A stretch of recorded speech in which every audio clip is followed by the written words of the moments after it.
তোমার দেওয়াই তরিকা আঁকড়ে ধরিতাম, চোখের জল লিখে দিলাম নবী তোমার নাম। নবী গো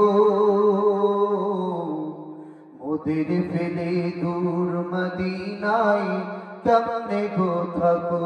নবী গো মোদের ফেলে দূর মদিনায় কেমনে গো থাকো। শেষ জামানার উম্মত মোরা, দুনিয়াটা ফিতনা ভরা। শেষ জামানার উম্মত মোরা, দুনিয়াটা ফিতনা ভরা।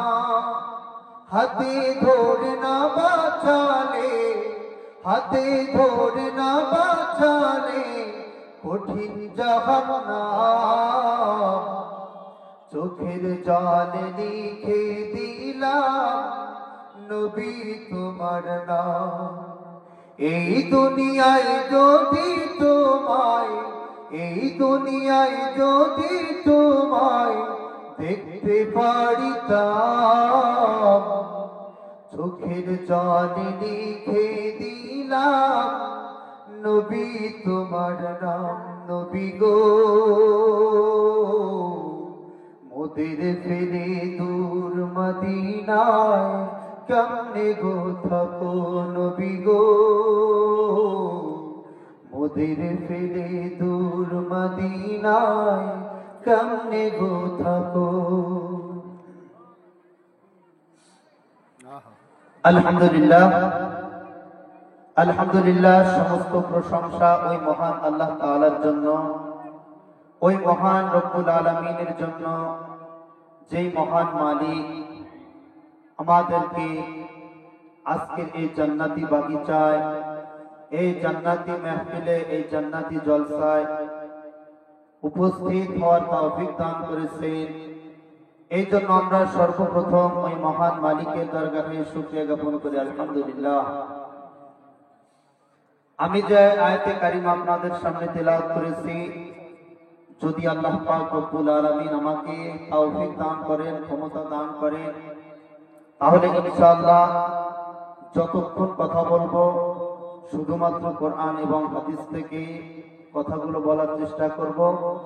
আল্লাহ তাআলা আমাদের সকলকে অত্যন্ত ধৈর্য সহকারে শ্রবণ করার তৌফিক দান করুন। আমরা সকলেই পড়ি আমিন। আসলে ভাইরা অনেক রাত হয়ে গেছে, এই জন্য আমি সরাসরি আলোচনায় ফিরে যেতে চাই, অন্য কোনো কথা আমি এখন আর বলতে চাই না। তাহলে আসুন আমরা সরাসরি কোরআন থেকেই আলোচনা শুরু করি।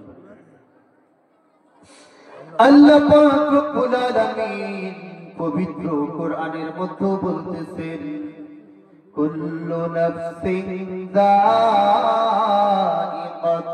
মাউত সুম্মা ইলাইনা তুরজাউন।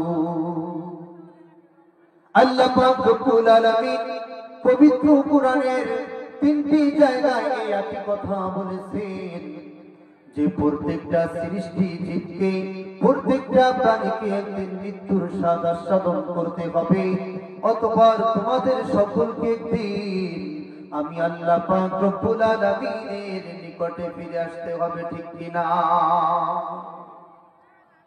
ভাইরা আমার?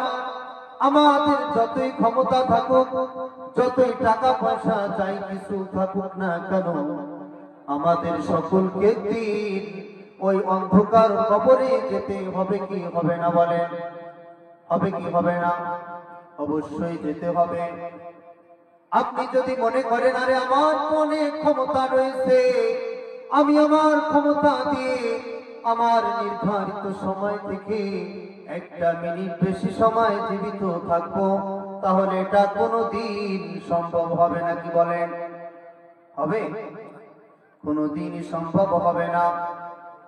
এর কারণটা হলো, ক্ষমতা দিয়ে যদি একটা সেকেন্ডও বেশি সময় থাকার কোনো সুযোগ থাকতো, তাহলে চারজন ব্যক্তি তাদের ক্ষমতা দিয়ে চিরকাল জীবিত থাকতে পারত।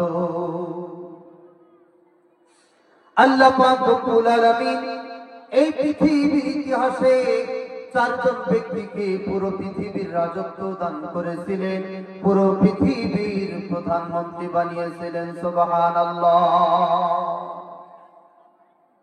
এই চারজন ব্যক্তির মধ্য থেকে দুইজন ছিলেন কাফের আর অপর দুইজন ছিলেন মুসলমান। আল্লাহ পাক রব্বুল আলামিন কাফেরদের মধ্য থেকে যেই দুইজন ব্যক্তিকে পুরো পৃথিবীর রাজত্ব দান করেছিলেন, তাদের মধ্যে একজন ছিলেন নমরুদ আর অপরজন ছিলেন বাদশা বখতিয়ার।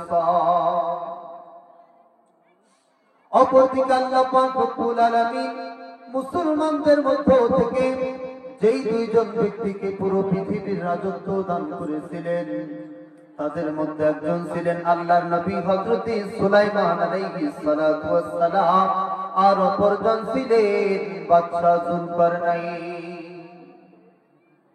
আমি যে চারজন ব্যক্তির কথা বললাম, এই চারজন ব্যক্তির মধ্যে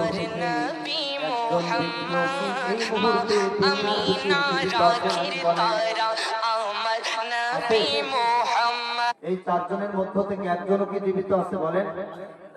একজনও কিন্তু জীবিত নেই। তাহলে এই ঘটনার দ্বারা আমরা কি বুঝলাম? আমরা বুঝলাম যে এই চারজন ব্যক্তি